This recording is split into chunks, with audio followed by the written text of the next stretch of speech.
minute, guys. Don't mind me. Do not mind me at all. What's happening, everyone? Good evening. Wednesday. It's fall, which means the October Classic is getting ready to kick off. Can't wait to see Taylor. All right. Yo, yo, yo with the yo, yo, yo's. The Dunkin dad will be joining us momentarily, and we got a killer lineup tonight. I probably shouldn't say this, but yeah, I see the comments. I can't wait to see Taylor. Obviously, Taylor Swift is the most popular woman in the world at this point. I don't get it. I don't get the whole Taylor Swift thing. I don't see it. If anybody wants to give me their take on Taylor there in the chat for a minute while we get ready to launch this thing here. Taylor Swift, who gets it? Because I don't get it. I saw this clip today on, I don't know, TikTok or YouTube or somewhere where they were taking all these different stadiums that both Travis Kelce has played in and Taylor Swift has performed in. And who was the winner, basically, is what it was. Who was the winner? And Kelce didn't win any of them. Even the Super Bowl last year, 67,000 people. The Chiefs win the game, but Taylor Swift actually did a concert there and had 69,000 people show up. So, which I would think she would get more, because if she's really that much of a big deal, there's no field. So the field gets full of seating, the pit, the ground seating, whatever the heck it is. Not really quite sure, but all right. So let's see here. We got two Dunkin dads. Whoa. Let's see what's up here. Two Dunkin dads coming in. He's coming in crazy hot tonight. So everybody be prepared. Yo, yo, yo. I got two of you, but I only see one of you. Right. What's that? You only see one of me? So one is nice, but two. Lost your sound, buddy. Oh, my fault. There you go. You're back now. So, all right. So let's change gears here for a second. Before we get to our first guest, and we're keeping our fingers crossed here. Literally, guys, it's like a 50-50 with this first guest. He's confirmed. But I was told by his people at FAU who handle the guests and the players that he does not like interviews. He ducks out on them. He usually doesn't agree to them. But then she came back and said, yeah, he did agree to come on with you guys. So, hopefully he doesn't ghost us, because we put a lot of work into this, and we got a ton of questions to ask this. And this guy is good. This guy is really good. I am lucky enough to see him with my own eyes week in and week out. But before we get to that, Philly, man, just the whole city right now, huh? I'm telling you, if there weren't riots going on, you'd think that the Eagles were 3-0 and the Phillies had clinched a wild card spot in the first round bye. Did you get an iPhone last night or no?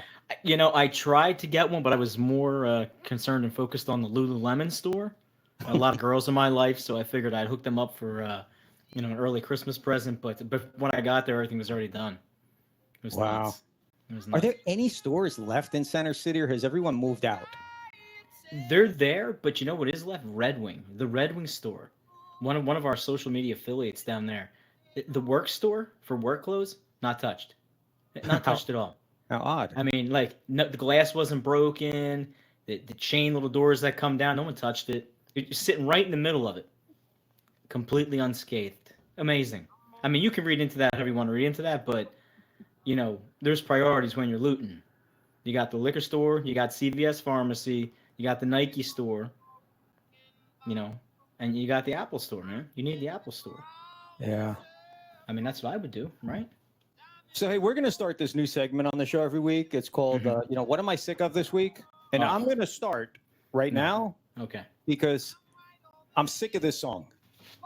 This is the worst team sport theme song in the. I feel like we should be making out or something right now with this song on. I mean, this is brutal. And I'm sick of this, and I haven't even really started to hear it yet. No, it has just begun, this song, and apparently I was right before Turner went on that big streak. They decided to bring it back, playing it in the locker room. People were like, you can't catch lightning in a bottle twice, but let's run this back. So they started playing it, and like every time after a win, it comes back up again. But now it is like everywhere you go in this city. And you got the Calum kid is the respondent to the Phillies online, like, oh yeah, we're running it back. Play the song, it's amazing. Had a friend, goes to a wedding. He's the best man. He sends me the snap of like the couple walking in to their first song. What do you think it is? This. It's this song. One's wearing a Real Muto jersey. One's wearing a Harper jersey. And I was like, you're going to look back on this. Maybe in 10 years because, people stay together for that long nowadays. And I was just like, this, come on. You're going with this?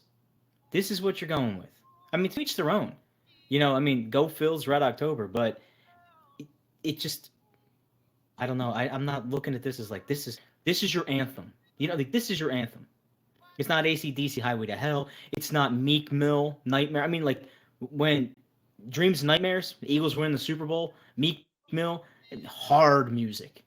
Just come out, taking people over. Like, there you go. That's what I'm talking about. This, you're right. I feel like this is like sophomore year of high school. We're like running to the bathroom, hiding from the chaperones, making out. Somebody's knocking on the stall, and you're like, let's go to your mom's house. They're sleeping. Let's go. That's what's happening.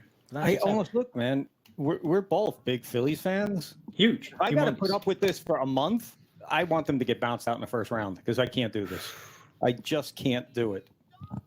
Let me ask you this with the Phillies. Yeah. If they do not win the World Series, is this season a failure? Yeah, I really think so. I think with what they did in the offseason, getting Turner, I feel you have another year of Wheeler and Nola. You make the right moves to get Lorenz. Kimbrel, he's got to, I don't know what has to happen with Craig Kimbrel, but he needs to find himself and needs to find himself very quickly. He looks horrendous right now.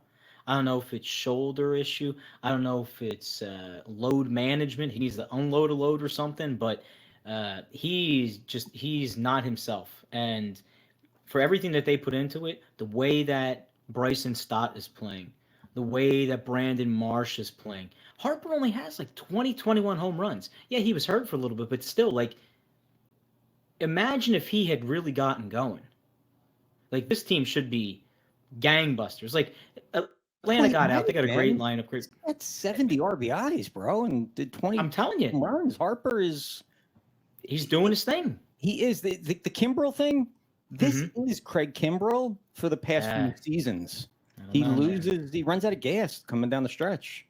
And that's going to be a huge problem if they just continue to go to him. If Alvarado wasn't as dialed in as he is right now, I would have big concerns in that first round. Big concerns in that first round. The fact that they're home, guaranteed to be at home now, thank you to Atlanta. I hate saying it. I mean, it's sick. But listen, that makes all the difference in the world. And honestly, if I'm Atlanta, I'm looking at it not that I don't want to throw a game, but we've talked about this many times with a lot of other guests on the show. I don't really know if I want to see Philadelphia coming for me. I'd much rather play Arizona. I'd much rather play the Cubs. I mean, I don't think the Braves did themselves a favor last night knocking out the Cubs, giving the Phillies the top wildcard spot. I was looking at some baseball stats today, and what amazed me was I was looking at, plus minuses on runs scored. Oh, yeah. The Cubs are plus 100 and something. Yeah, they lapped the Phillies. They passed them. Yep. Yeah, I could not believe that. Mm-hmm. Yeah. The Cubs kind of quietly flew under the radar here. Mm-hmm. And I knew they had some pitching going into the season. I knew their pitching would be much improved. Right. But, man, they score a lot of runs, huh? Hey, on that note, too, right? First time in 30 years, I saw this earlier. Yankees, Red Sox, Cardinals. Out, yeah. Out. 30 years. That's like that whole Manning and Brady thing, right? That Manning, Brady, Roethlisberger thing. 20-some years, whatever it was.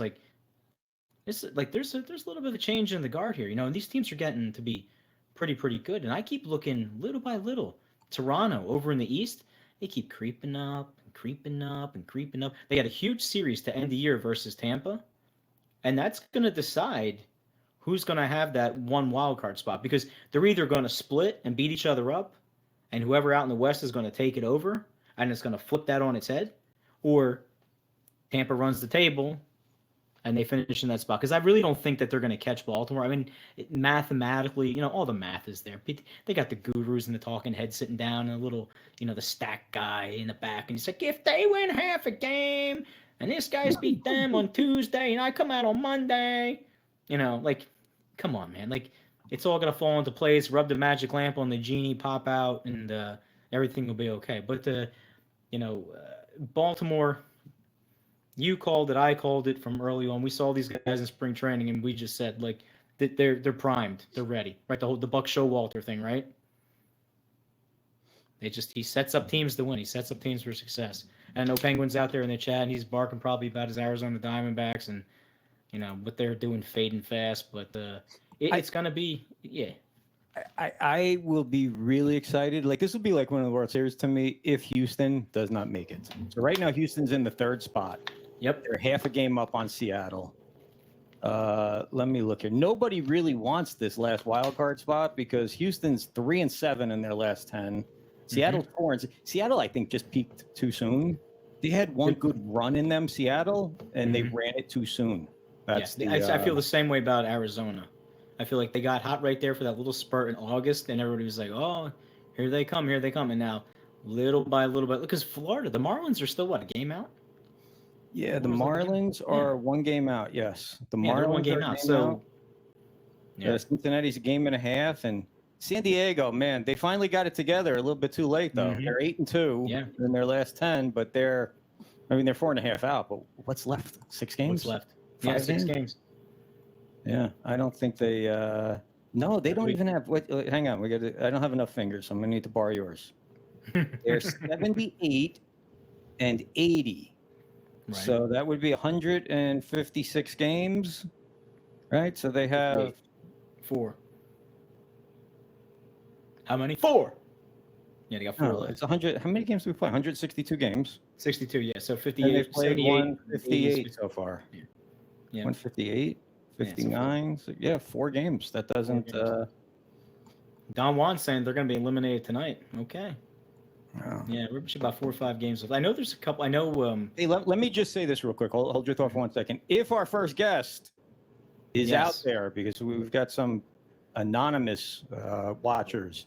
Yes. Down at the bottom of the screen, there's a little fist that says knock. You got to hit that button, buddy, so we can bring you on. Okay. If you hit that button down the bottom of your screen, that's the fist that says knock, we can bring you on if you're here. If you are not here, then don't feel obligated to hit the button because we can't bring you on if you're not here. But go ahead on San Diego. Yeah, I think it's just too little too late. And I had pegged them early. I put a future in on them for most home runs on the year. And I was thinking this is a lock. I mean, that lineup was healthy. Everybody was good coming back, and they just completely came out flat. And, it just goes to show you that sometimes, too, we always say, like, you can't lose the division in April. You can't win the division in April. Tampa, 30 wins right out of the box, lapping the field, 15 games up. And then what happened? Little by little, war of attrition. Baseball's a marathon, and here we go. Baltimore sitting above them. And Tampa's not doing themselves any favors right now. There's a lot of guys on that team that are hurt. A lot of guys that are ailing, they're getting to the finish line, but I'm not as scared to play Tampa Bay as I would have been in May, June, July. I think you'd have a decent series against them. I don't think that they're back in bullpen. I know my beloved hates when I call about Kyle Fairbanks, their closer, but he's just unreliable. He's he's got a good pitch, but if he's off, he's off. I mean, there's no 2 ways about it. He threw a wild pitch the other night. Walked in the tying and the go-ahead run on wild pitches. Baseball's a funny thing, right? Baseball out of them all, it's a funny thing. That's why you play. Just like the Eagles, just like football. That's why we line up and play on Sunday. It's not pretty what they're doing, but they're winning.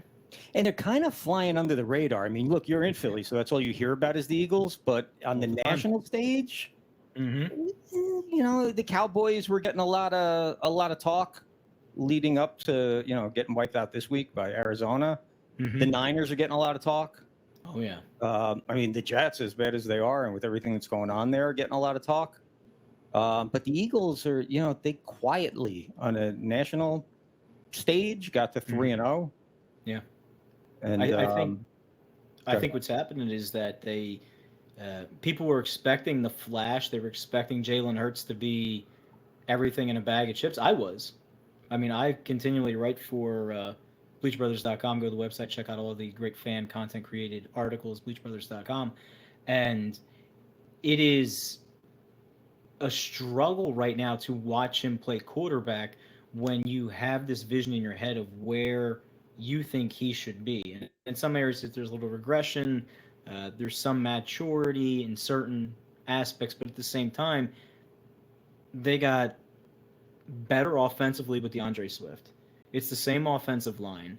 You have 2 more years of experience with A.J. Brown and Devontae Smith. Goddard supposed to be top 3, top 5 tight end in the league. I haven't seen or heard from him. Hassan Reddick on the defensive side, and the defense, I can't speak about the defense, but I haven't heard the name Hassan Reddick at all this year.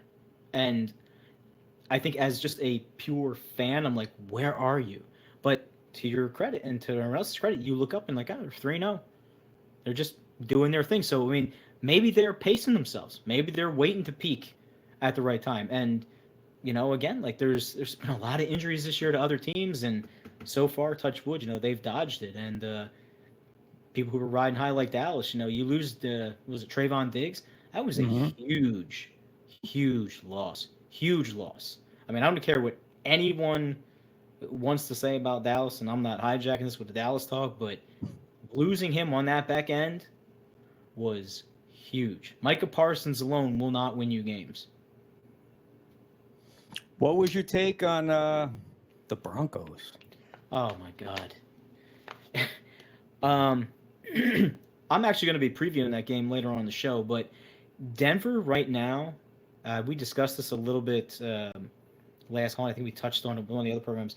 It is a failed experiment. It is a terribly horrendous endeavor. There's nothing you can do to correct what's going on in Denver. Nothing. I don't know why they're favorites this week over the Bears. I mean, I can only imagine that they kind of looked at the talents and they're like, Where's the game? It's in Chicago. You got a home game in Chicago for the Bears, and Denver is favored by, I think they opened at 3.5. I think it's down to 3, but it has to just be on the Russell Wilson factor and maturity factor alone, and the fact that the Bears right now are just in a complete poop storm. There's so much internal strife going on now in Chicago. That whole Midwest region right now, the Michigan State coach, the Bears coaching staff, Jim Harbaugh just gets back off of suspension. If I'm looking for a job, I'm staying away from this region right here in the country. Anything around Lake Michigan, in that area, that little boot that touches Indiana, Ohio, Michigan. Dude, I wish you weren't saying that, man. So I had a meeting today, phone meeting, with Gerald White. Name may be familiar to people. It may not, you know, be at the, how does Joe Biden say, top of brain? May not be at the top of brain. But Gerald White's a former Michigan running back, drafted by the Cowboys. This guy was coached, all right? You ready? He was coached by Bo Schembechler. Yes. Yeah, then he was coached by Tom Landry. Oh. And then he was coached by Don Shula. Oh how do you, I mean, you can't do any better than that. So I spoke to him today for about an hour, and he's bringing his talents to us. He's going to start and the whole concept, I don't want to kind of put it out there yet, but the whole concept of the show, looks like it's going to be an audio only show initially, but he's very well connected in the entertainment industry, and also obviously with past and current players. and he's just got a really good script or concept for his show. So it looks like that's going to launch mid-October because he wants to launch before the Michigan State-Michigan game. Can you believe that I'm sitting here dropping college football knowledge a year after Ted Brooks was begging me to watch a college game, and I wouldn't do it? We can all be reformed. We can all be molded, Andy. I guess, but I got to tell you, LeJohntay Wester, he's not helping the cause here. Well, the young student athlete has a lot of things on their plate. Number one, it's Jerron Morris had no problem getting here when he was supposed to. Commitment to the craft, and then they have their academic calendar. There's probably the ladies, maybe the guys. We don't know. It's not. I'm thinking it's the ladies with him, not the guys. 2023, we can do whatever we want to do, But, hey, I mean, get out there, do what you want to do. First and foremost, it's student athletes. I mean, they got to pay attention to their grades, and we want all the guys at FAU that they're welcome to come to the show anytime as long as they get the clearance. Oh, they will. We have lined up already. What we should have did is had a backup on standby. But this kid, I mean, it was exciting. It was exciting. Right. So it wasn't on my radar initially to bring on as a guest. I mean, we can request anyone at FAU. We really, FAU likes us. They liked the Jerron Morris interview a lot. Jerron liked the interview, and a lot of people on YouTube are liking the video too. It's got around 1,000 views so far, and not just the views; it's the analytics. People are hanging for almost the whole interview and watching it. So that's great for us. It's also great for him because he's got eyes on him now, and people are discovering him. And that was one of the things with LeJohntay is he became FAU's he's in his junior. He's playing in his junior season, right? And he 2 games ago became FAU's top all-time leading receiver for receptions. Okay. No kidding. And as of today, or this past week, he's the top number of receptions in all of college football. No kidding. I thought, you know what? Let's, so I requested him. I also requested it. And I said, look, I want these 2 initially, mix them up, however you want to do it. You guys are on a bye week, whatever. And our person came back. She's like, look, he doesn't really do interviews, and then if he does agree, he kind of sometimes doesn't show up, so I'll see what happens. And she came back and she said, yeah, he agreed to do it. I'm assuming Jerron had something to do with that, is just my guess.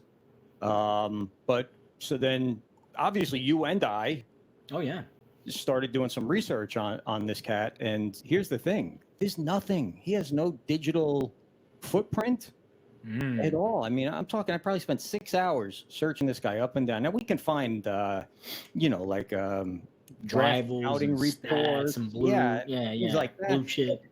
I can see Tom Herman talking about him on video, but I was only able to find one video that FAU did. They have the FAU Owl's Nest as its own weekly show, and they interviewed him at some point, but it's a couple years old. But this cat, let me just give you some of his stats here. All right. So this season, he's got 43 receptions, over 400 yards, 2 touchdowns, and he's averaging just over 9 yards per catch. All right. On punt returns, he's averaging 22 yards a return, kickoff returns or kick returns, 15 yards. I read all kinds of draft reports on this dude, and they're saying that, I mean, he's lightning fast. His ability to get open and create all this on his own is sort of like second to none, is what report after report after report are saying. And they're saying he's legit to end game Sunday afternoons. That he's legit, prospect. Yeah, there's certain things that, and I think a lot of times people go away from the eyeball test. And I had this conversation with one of the Midwest sports reporters the other day, and we were talking about how it's analytics, and that's fine. You're looking for the WAR and the whip and all that. And we were specifically talking about baseball, but the eye test, and to these credits and these talents that you just brought up about LeJohntay, is like, you can't teach the speed. You can't teach that feel for the game or the rhythm or the creating your own space. Like, people can run the route tree all day. There's been countless receivers that have come out of college that are phenomenal route tree runners. So they can run everything. He can run the post, he can run the hook, he can run the fly, he can run across. But yet when you put it live action in front of him, you have to be able to convert. Like your efficiency and your effectiveness and the talent all have got to meet together. And listen, I mean, say whatever you want, but the numbers don't lie, right? I mean, he's leading all of NCAA football in reception. So regardless of this, that, and the other thing, when the ball comes his way, he catches it. He's averaged 9.5 catches a game over 4 games. Yeah. I mean, he's. I mean, look at this. I got pages and pages and pages of stuff here. Yeah, sticky hands, man. Sticky hands. That's right. So that's all right. I will run into him, and I'll let it be known that you get all the talent in the world, but he's kind of like Nuke LaRouche, where he needs a Crash Davis to tell him what to say, to show up to the interviews, because you ain't gonna get to the NFL and be able to duck out on us or Jim Rome or whoever the heck else is trying to get him. What did Marshawn say, man? Even Marshawn was right. I'm here so I don't get fined. I'm here so I don't get fined. Right? Worst beatdown this weekend: the Dolphins and the Broncos, or the Ducks and the Prime Times? Ooh, that was a hard game to watch, man. If you're not an Oregon fan.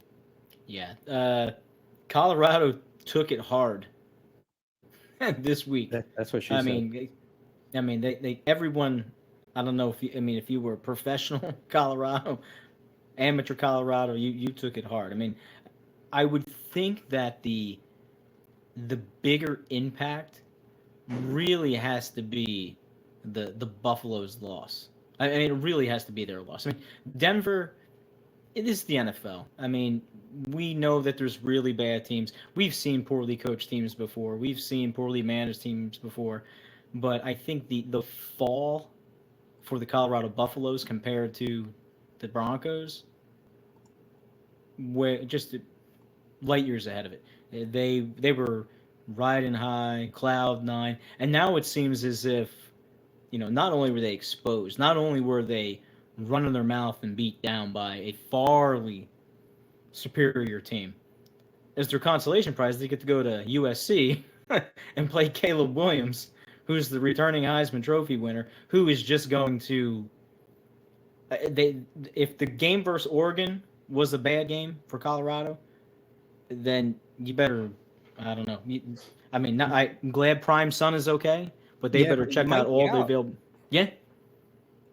He was urinating blood after the game. He was urinating blood? Yeah, those stuff.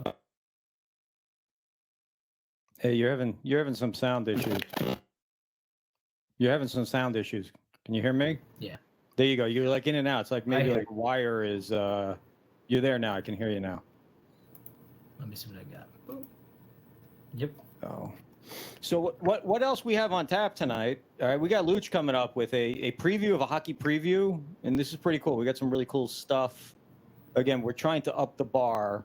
And if you're not following us on social media, what the hell is wrong with you? Follow us. Our YouTube, we started a brand new YouTube channel. The old channel has been rebranded to In the Bleachers. We have basically a Bleacher Brothers Show channel, which is getting a lot of traction. I mean, just today alone, I was looking at the analytics. We had, I don't know, a couple of hundred watch hours today on the channel, which is pretty cool. We haven't put any content out in a week. But our TikTok also, we've got maybe this is not a big deal to some people out there that put out TikToks, but we have one TikTok out there that got into the algorithm.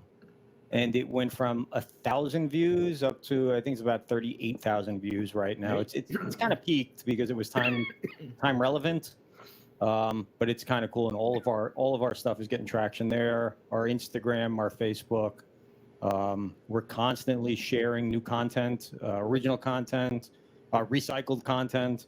But follow us on Instagram and TikTok and Twitter and freaking wherever else you can follow people. Nice. Let me do this. Let me grab. So we got a spot, and yeah, let me play the spot, and then I actually have. Where the heck is this?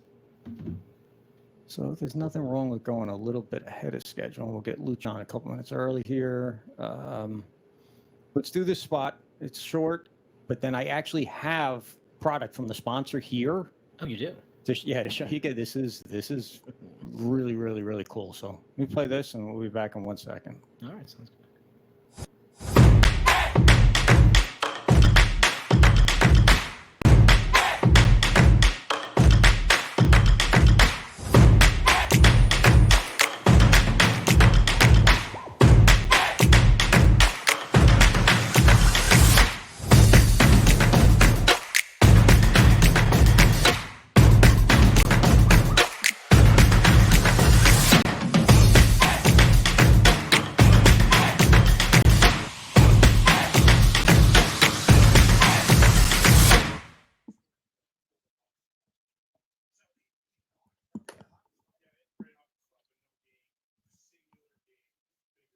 What am I?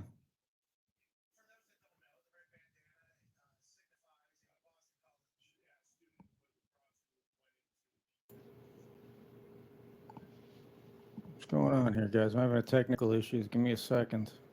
Can you see me? I can't No, see I'm you dark, yet. Right? Why am I dark here? You're dark. You're running dark, Camera man. is off. All right, now my camera is on. Your camera's off. Your camera's on.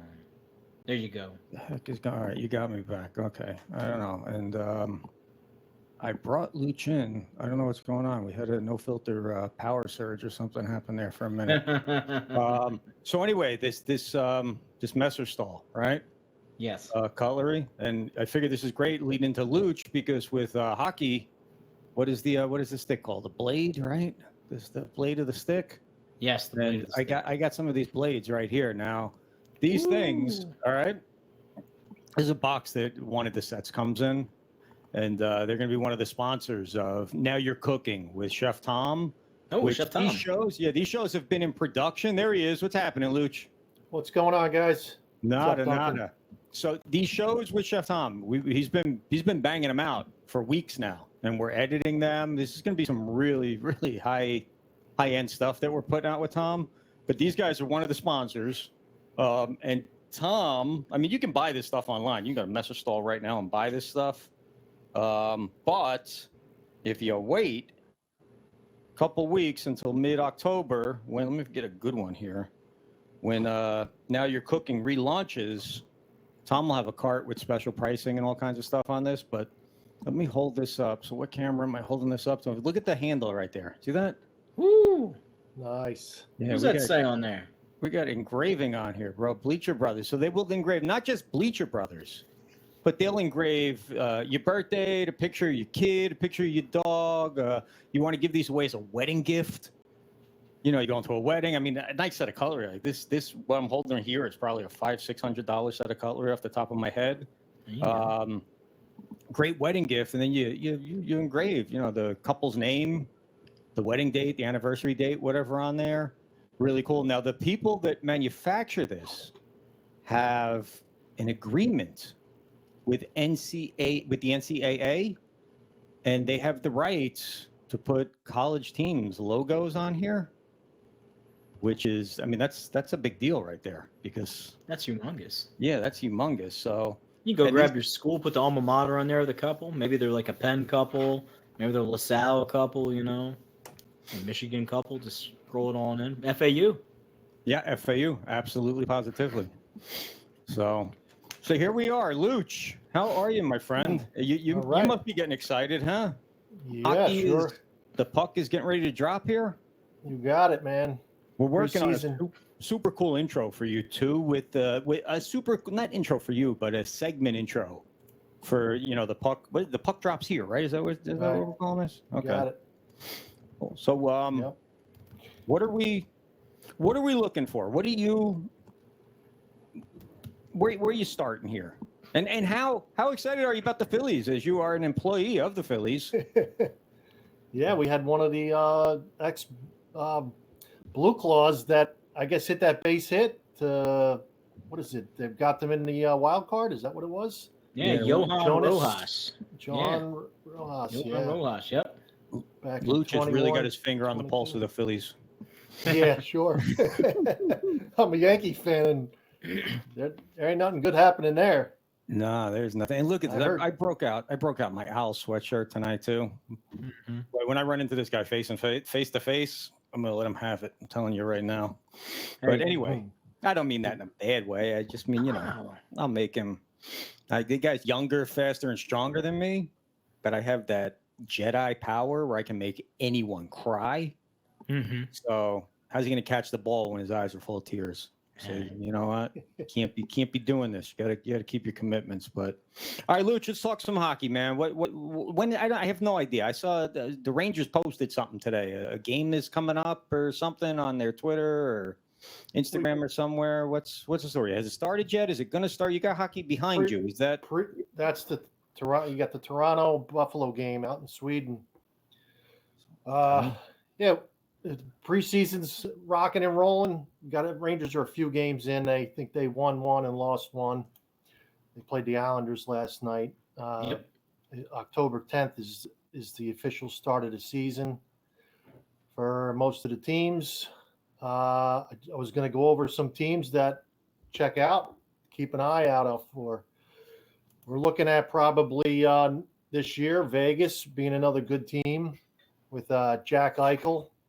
I think Jack Eichel's going to have a good season this year. Didn't Vegas win last year? Vegas won last year. Okay. They didn't make many changes this off season. So, and I think Jack Eichel's going to have a better season. He's getting a little healthier. He was number 2 pick back in 2007, I think, with Connor McDavid, who was the number 1 pick. Not the MMA fighter. No. Who's that? Oh, Conor McGregor. All right, never mind. Connor McDavid, I'm talking about. Yeah, Edmonton Oilers. Which Edmonton Oilers is another team to watch out for in the West. They got a really good team with some of the players that they have there. Obviously, Connor McDavid, and then out in the East, I'm thinking Carolina probably is going to be right up top. Reese, his location down there in the Carolinas.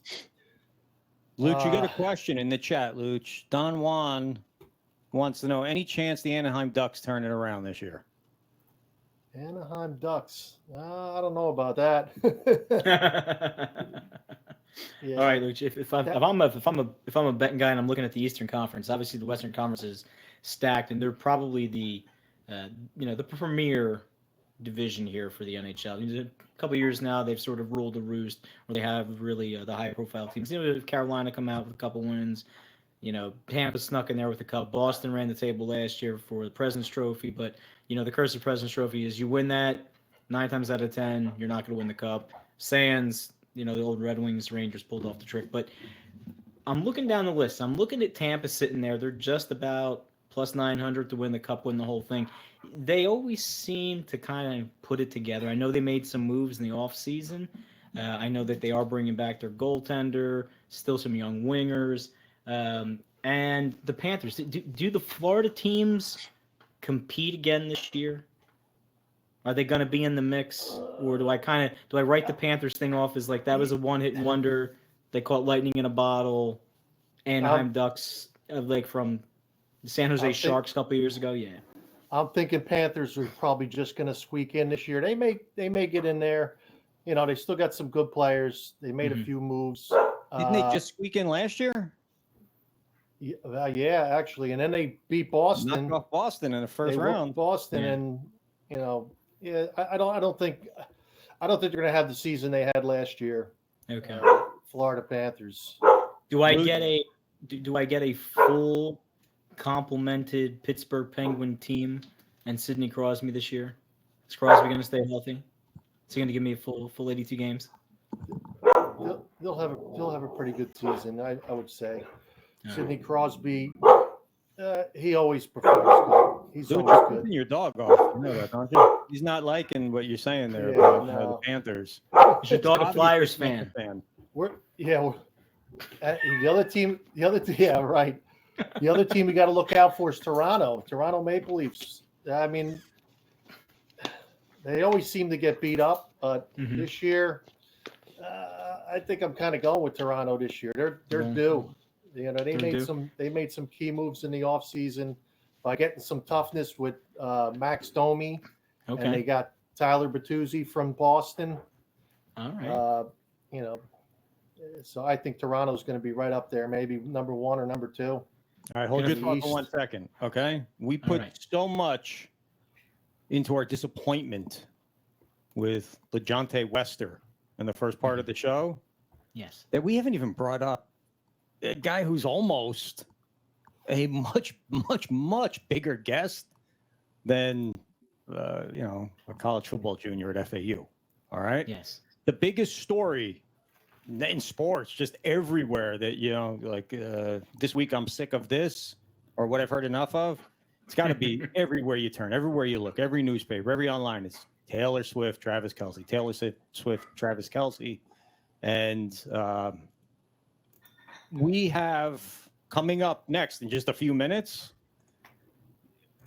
almost the greatest coach in Chiefs history. I'll just leave it at that. Contractually, I can't say certain things until he's on the screen, but so hang in there because in a few minutes we're going to get to we've got a lot of questions for a guy, and I'm pretty sure that this segment when we do it is almost going to be absolutely epic. So back to you, Luch. I apologize. Just had to throw a quick spot in there. Yeah. So, yeah, in the East, we're looking at Toronto. New Jersey Devils are going to have a great season this year. Carolina's going to have a really good season this year. That's basically it for the East as far as hockey goes. How legit is Connor 2.0? Connor McDavid? No, Connor Bedard. Bedard. Yeah. Connor Bedard. I think he's going to be a great player. I think he's going to be right up there with some of the superstars in the game, without a doubt. I mean, some of the plays he makes, he's a little bit smaller on the smaller side, but the way the game is going these days, the smaller players are definitely, it's made for those players. It's not that fighting game like we used to have, and the checking, and it's not like it used to be. They're kind of making it more of a finesse game. Now, Luch, I'm assuming that you will be back on the Ranger bandwagon this season, correct? Since you've been a Ranger. Do you have a Ranger tattoo? I bet you do, don't you? I've actually been thinking about getting one. Do you have any tattoos? Are you tatted at all, Luch? What's that? Do you have any tattoos? No, not at all. All right. That would probably be my first one. I got you pegged. If anyone, because I know that we know this guy. This guy, Vinny Meglis, we used to go to school with. Oh. This guy was into a lot of different things. Sports wasn't one of them. Then all of a sudden, in '96, when the Yankees won a World Series, he loves the Yankees, and he goes out after being a baseball fan for 2 weeks and gets 14 Yankee tattoos, literally just Yankee stuff all over him. I've lost touch with this dude, but I hear from people that haven't lost touch with him that he's lost touch with baseball altogether, and he does not watch baseball or go for baseball or Yankees anymore, but he's a walking billboard permanently for the New York Yankees. So if anybody good for them. tat of a team, it's you, Luch. Yeah. We need you to get on board all the way, Luch. We need a Matto tattoo. That's what you need. Duncan, I will not be revealing which hockey team I'm actually going for until the playoffs get here. Yeah, I'm going to save it until the end because I don't want to, I don't want anybody disappointed. And plus, I'm hedging my bets. I mean, I've been a Rangers fan, but I jumped on the Panthers bandwagon this year, so I'm just going to kind of wait it out and see what happens before I invest any money into ink on my, on my back or my thigh or anything, and which team I'm going to go for. No Seattle Kraken. Nah, that was a phase. I mean, Ted Brooks got me going with the Kraken, and I just they were good for betting. because they were hammering overs, right? I mean, they were scoring goals. Whether they're going to win the game on the line, that's different. Hockey's weird like that. I feel like you get into these games now where the old mindset of hockey, where you get these 2-1 games, just put that into a little ball, find a trash can in the corner, shoot it in, and forget it. These teams are scoring at will. Whatever they did to make space in the neutral zone and open up the space between the lines, there's just so much opportunity. Scoring is like through the roof right now. You just be like, oh, you can't watch hockey. You can't watch hockey. I was like, I can watch hockey 10 times over. I mean, I love soccer to death, but you want to score, you want some excitement, get out there, go watch an NHL game. So I'll be tuning into the Rangers this year in Flyers country. The Flyers are just in the midst of a complete rebuild. It's pathetic, man. It's pathetic. I mean, they have the right guys now in the front office between Jones and Briere, but it's going to take a minute.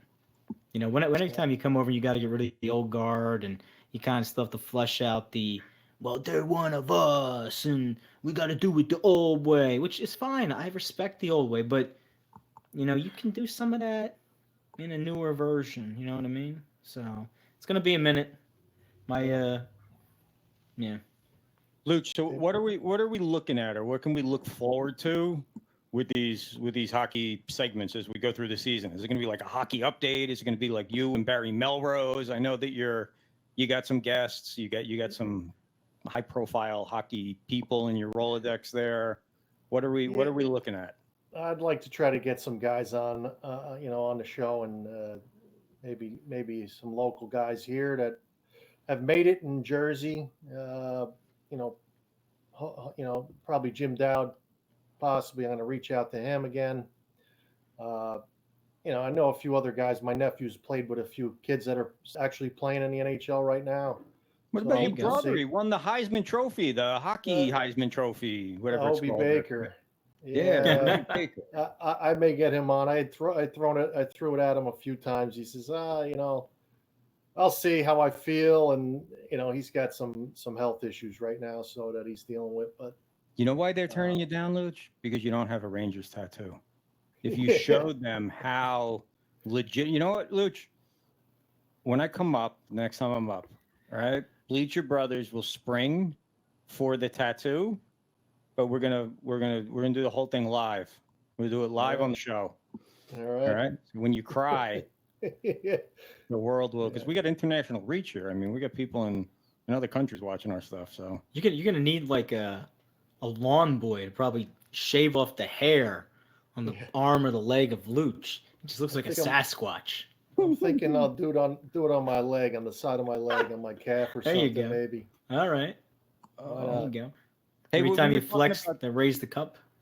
We were talking about Ted Brooks picking the Kraken a couple minutes ago. Thursday nights at 8 p.m. I think. Check the listings. I think it's 8 p.m. though. Could be 7 p.m. Coverlicious with Ted Brooks and Uncle Rico. They're giving out picks. If you missed last week's show, it was such a cluster mess up. Ted Brooks at the last minute was trying to advertise the show, but sent the actual guest link out as opposed to an audience link. So during the show, just random faces of people that were trying to watch were popping up on the screen. And then it went off and it came back on. And it was like, it was really can't miss television. Let me say something real quick about that. Number one, we're being informed that it is 7 p.m. Ted Brooks. Okay, awesome. With Coverlicious. And also, I could plug the Phillies for a second. They were trailing 6-0 to the Pirates with a B-C-D lineup. It is now top of the seventh. 7-6. Harper just hit a home run. Phillies take the lead. Guy is dialed in. He's just getting dialed in. Yeah. It's that time. It's that time. He's carrying them. Right here, man. He is for sure. I bet you he's a Vegas hockey fan, Luch. I bet you he is too. He's from Vegas, Harper. That's right, man. Nice. Oh. Amazing. All right, Luke, You know when what? does the season start? It's October 10th, I think. Yep, All right, October 10th. It's October just a 10th. week and a half, 2 weeks away. Yeah. Ooh. All right, cool. Luch, I'm gonna send you out for a couple, but you can after the next guest, you want to come back on with us? We got some NFL picks we're breaking down. We're gonna take some knockers too. So anyone who wants to weigh in on NFL action, you want to weigh in on the Ducks last weekend, just smashing Buffalo. You want to weigh in on LeJohntay ghosting us. You want to weigh in on Taylor Swift and Kelce and our next guest. Anything, as long as you get a good take and you got something to say, we're looking for some knockers. But Luch, I'll send you back out. But if you want to come back in afterwards, just hit the button. All right. All right, guys. Yep. All right. All right, man. See ya, Luch. Yep. Yeah, Luch rocks. He's the honky guy. You put him and Trevor together, and they could do a whole honky show on their own. Hey, I don't want this to go before we get into our almost amazing guest. But did you see that Damian Lillard finally got traded? That was the first thing on our list. We never even talked about it. I know. Did you see that? I did. And like, what again? Like, listen, I know it's Dame time, right? It's Dame time. Dude's 33 years old. That's old in NBA age, right? They gave up the farm for this guy again. And not now farm, but like later on. So like Milwaukee, you got a window. I don't know if it's a year, I don't know if it's 2 years, but 2029 first round pick, 2028 protected pick, 2030 protected pick, 4 dudes gone for Dame. I mean, I hope Giannis loves sharing the ball. Why? Because somehow Harden's going to end up there now too. Listen, that was... Maybe they trade Harden for Lillard and we bring him into Philly. Hey, listen. Yeah, and the Suns gave up Ayton. I mean, it was...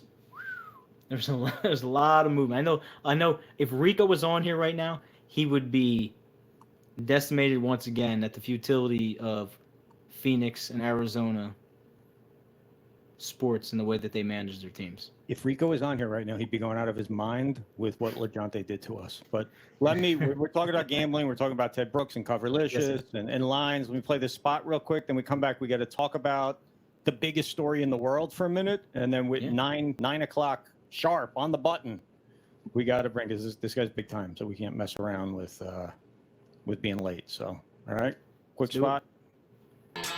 Welcome to MyBookie. You're ready to create an account and start making money, and we're here to help. And remember, you can get a bonus of up to $1,000 on your first deposit. First, you'll review your selected bonus. You can change your bonus or decline your bonus. Next, you'll select a deposit option. Enter your deposit amount and click Deposit. Fill out your card info. You can also edit your billing address if you need to. And then click Confirm Deposit. Now you're ready to bet. Just go to mybookie.ag, visit the sportsbook, click on your bet, and input the amount you want to risk or win in the bet slip. You can also view how much money you have left in your account and review your pending wagers. Yes, it's that easy. Just remember, at MyBookie, you play, you win, you get paid.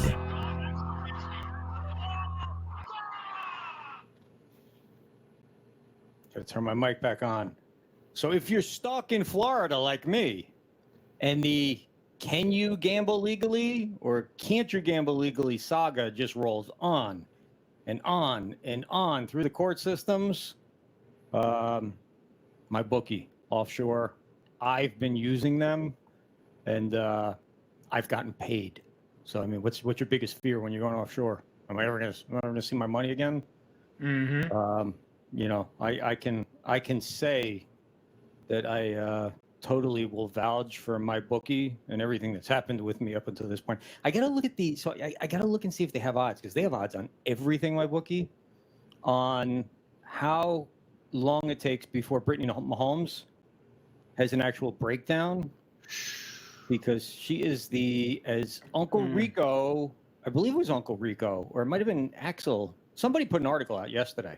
I got to see what the heck it was, but they referred to Brittany as the Khaleesi, and I know who Khaleesi is. I'm flying blind right now because I've never been able to make it through one episode of Game of Thrones, but I know the whole thing. I guess she was the queen, and Just the queen. Yeah.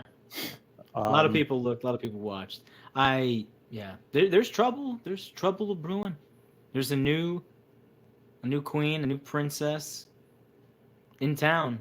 And Miss Mahomes has been kind of vocal. And it's always there's always something when, specifically in the world of I don't know, the top woman in that sort of arena where it's kind of like, they got to kind of hold their ground, Everybody chooses sides. Who you going to back? You're going to back the new couple. You're going to back, it's like Charles and Diana, the queen. You got Will and Kate, and you got Harry and Meghan. There's like Team Harry, there's Team Will. This is what we're experiencing right now in the NFL with the Mahomes couple and the Swifty Kelce couple. Well, apparently, if you want to equate this to a football game, this Brittany versus Taylor is kind of like the Dolphins against the Broncos or the Ducks against the Buffaloes. Yeah. I mean, this is just another stratosphere when you have the most popular woman in the world. Yeah.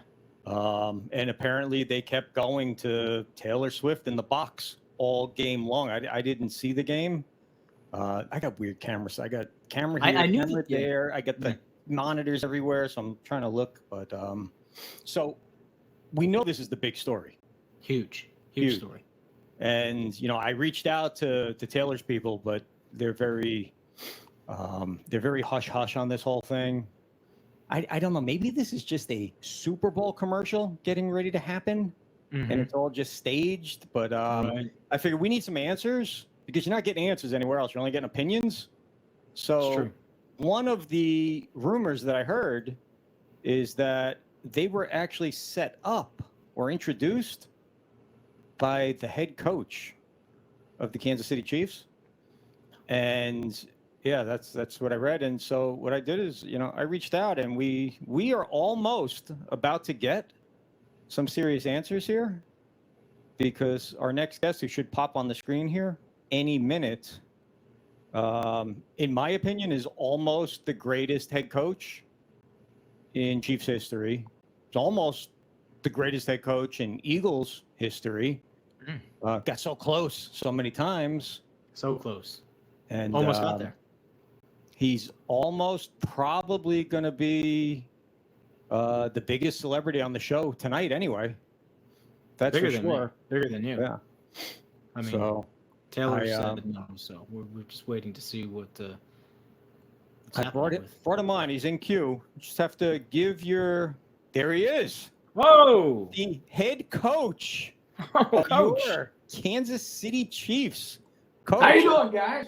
we're doing Hey, good. Coach, how you doing today? Doing great, man. Can't complain. All right, 41 points on Chicago. That's not too bad. Feeling good. All right, let's get right to this, because we want to know, and the world wants to know. What can you tell us about this Kelce Swift, Swift Kelce? It's taken over the world. Every show, every radio show, and you did it. You're responsible. It's definitely kind of my fault. Travis got injured a few weeks ago, and of course, I told him to shake it off. I said, you got to breathe, and I said, soon you'll be better. And oh my gosh! All of a sudden, that just started to steamroll. We started having some conversations going on, and like the next week, he comes up to me, hey, Coach, I want to be your Superman. This team is like a wonderland, and I don't want to hear any woulda, coulda, shoulda, because your wireless dreams, when it's time to go, I bet you think about me, don't you, Coach? And I'm like a blank space, man. I'm like, hey, that was once a mastermind, Mr. Perfectly Fine. I said, hey, you're on your hook, kid. It's time to go. Find that last kiss and have the best day forever and always. And it kind of started right there, baby. Wow. So obviously not the anti-hero, Coach. You got everything rolling for these kids. Well, I hear she's a pretty good singer, but man, I'll tell you what, she's a pretty good cheerleader up there for our team too, man. You saw her when Travis scored that touchdown. Yeah. If you could read lips, how worried are you though about Brittany and her hey, let's feelings? get one thing straight. Clark's wife is the queen here in Kansas City, and my wife. Okay, we got that covered. So we got a court in waiting. So she's got to get in line here. We got Brittany. We got Gracie Hunt. Hey man, don't forget about Gracie. Ran into Gracie at the Super Bowl last year. Fine young lady out there. That's right, baby. So Taylor's got to get in line. That's for sure. But hey, she started it off right. Anybody who cheers like that, she is welcome in Chiefs Kingdom anytime. Do you find yourself coaching a little bit harder when Gracie's walking around the sidelines? Well, we don't talk about that. Don't want to get in trouble with That's right, the baby. Queen. You talk about being in the headlines tomorrow morning. So Brittany has gotten a lot of exposure because of this documentary that was on Netflix, the quarterback documentary. And I was wondering if A, you saw it, and B, what your take was. Yeah, I saw the first couple of episodes until they figured out it was my brother's Netflix account, and then they cut me off. I'm like, I'm not paying for that stuff. I see you were actually every day. But yeah, I'll tell you, they do have a special relationship. That's certainly true. And of course, Brittany, she goes everywhere, and she's pretty smart about that too. Even when Patrick's going commercial, she's there, man. She's everywhere. Chiefs have always been a family-focused organization. You yourself, a great family man. We've had the Mahomes family, the Kelce family themselves. We've got our own Swift and Kelce here in Philadelphia. You've got ties to Philadelphia. What do you think, Coach? That's right, baby. Well, it was a little conflicting when I saw her last year in an Eagles jersey, and now we see her in a Chiefs jersey. I don't know. I guess Travis has a little bit of pull there, but his brother, I don't know. He's probably not as well. I guess he's married. That has a little bit to do with it. But Mama Kelce, boy, she made sure that she's right front and center and cheering for her son there. That's for sure. Let me pivot off of this topic for a minute and ask you, how seriously are you guys taking the Jets this week? I mean, did you give everybody the week off? Wait a minute. We're playing the Jets this week? Holy cow. Well, man. Boy, the NFL just giving us gifts all over the place, man. We play Chicago, and now we got to go play the Jets. Boy, I feel bad for those guys. Usually I look forward to the challenge. They are a well-coached team. And boy, I don't know what they're going to do with that quarterback there. I know what we're going to do with him, that's for sure. Coach, it seems that Patrick doesn't really have a lot of options when it comes to throwing downfield at this moment. Hey, what are you doing? I'll tell you what. Everybody's talking about all the dropsies here in Kansas City. And, this is a young wide receiver core. We got to remember that, doggone it. Hey, man, so what I've been doing all week is I make these guys eat breakfast, and they eat pancakes with syrup on it with their fingers. And I don't let them wash their hands all week long. They've been going out there and having a great week, that's for sure.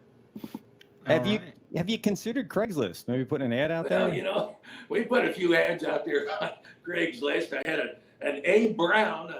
He wrote us back, and I said, no thanks. Even a Jay Rice got back to us. I don't know. Maybe I saw him doing a commercial the other day. Maybe he's looking for some work. I don't know. But then, of course, we had Tim Tebow reach out to us and say, Coach, I can be your tight end. And I said, no, we've already got one of those here in Kansas City. We don't need another one. And so, I think we're going to be just fine. Last year we started a lot of young players on our defensive side of the ball and took them 4 or 5 games to kind of get used to it. But boy, by the time we got to the Super Bowl, they were ready to play. And so I expect the same thing to happen here. It takes a little bit of time to have a little bit of trust factor between your quarterback and your wide receivers. And he's definitely throwing them the ball. There's nothing not happening there. And, if they were catching the ball, he'd be off to the best season he's ever had. Do you guys plan on winning the Super Bowl again this year? I mean, it's not easy to do. Hashtag run it back was definitely, our theme. A dynasty, people talk about that, but you have to kind of look at it a lot differently nowadays, because back when all the dynasties like San Francisco and the Steelers and the Cowboys, they didn't have free agency back then. So how do you look at a dynasty today when you've got free agency and you've got a cap that you have to deal with? And so, hey, we've got the best general manager, we feel like, in football. And so he's built this team for us to go out there and win another Super Bowl, and it's up to me to get it done. Is there more motivation to win this Super Bowl because it's in Vegas, and that week leading up to Super Bowl will be so much more fun than it was in Phoenix? Because, we already win all the time in Vegas. So, it'd be nice to see them get another win there in the AFC West for the Super Bowl, that's for sure. Hey, Coach, big question here. Yeah. Better food, KC barbecue or Philly cheesesteak? Now, that's a tough one. I always enjoy Pat's and Geno's there in Philadelphia when it comes to cheesesteaks. And, but here in Kansas City, we've got a pretty good plate of food they put in front of me before every game. Well, they put it in front of me before every, multiple times a day. So, but hey, you can't bite the hand that feeds you, is what I say. So I'm going to say right now, it's Kansas City that's got my heart, baby. I tried to bite a few hands. In Mahomes, they come in and they try and distract me. One pulls me out of my office, and the other one gets in there, gets in my car, and gets all my little Debbies out of there. So I got to keep an eye on those guys. But definitely some good food in both places. But right now, the barbecue has got me on fire. Coach, what is your go-to Little Debbie? Because I have a go-to Little Debbie. That is when I'm in that, when I need it. I love Ding Dongs. Is Ding Dongs Little Debbie?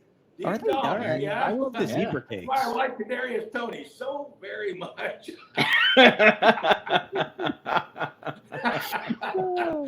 right. Coach, speaking about Vegas and the leading up to Vegas, there's something that I saw today that said and this is a very kid-friendly show, so I have to, is it true, or have you heard anything about some local Las Vegas establishments that are offering you, specifically, the Jimmy G special before the Super Bowl? Well, the NFL calls me Big Red, but in Vegas they call me Big Sexy, baby. But I take my girlfriend with me everywhere I go. She's got the ring on my finger, and so I don't think we have to worry about that too much. Good. And hey, did you see that Jimmy G is in concussion protocol? He made it a whole 2.5 weeks, or just say 3 weeks. Yeah. Are you surprised that he made it that long before he got hurt, or? No, I'm not at all. They have a lot of issues with quarterbacks getting injured there in Vegas, and so I'm not at all surprised about that. Their coach there, he makes a great offensive coordinator, doesn't he? Yes, he does, Coach. Yes, he does. Speaking of your coordinators, Coach, are you happy progress you're seeing with EB over there in Washington? Hey, man, that's, he's been a little bit of a challenge for them. Of course, he was for me, too, especially when the food plate truck would come here to Kansas City. Man, God, dang it. If I didn't beat him out there and it said "for Coach" on it, you see him. He's a little punchy guy, too. So yeah, he does. Now that he's gone, I'm all good. All right, so Coach, something that many people may not know about you is that you're an excellent singer, and you literally enjoy. I don't know if we can compare you to Taylor Swift, but yeah, I heard that. I do have an excellent zinger sometimes too. But I do a little singing on the side. That's for sure. Do you sing any Taylor Swift songs throughout the clubhouse? Or are there a team singing Taylor Swift? I don't necessarily follow Taylor Swift that much. Of course, now I've been learning all her songs. That's right, because of old Travis there, their love story, and having, she sent him a message in a bottle there on the sideline. It was all so cute. She'll write about him and the rest of you once they break up. I'm pretty sure. Well, hey, we'll be playing that song at Arrowhead, I'm sure. That's fine. She's a mega superstar. And of course, Travis's jerseys went on sale. And they went up 400% in sales. That's right. Now, you didn't see how many yards he got before he scored on the game. Nobody's talking about that, are they? No, that's right, Coach. I heard it. 400% at $129 a jersey is the average price.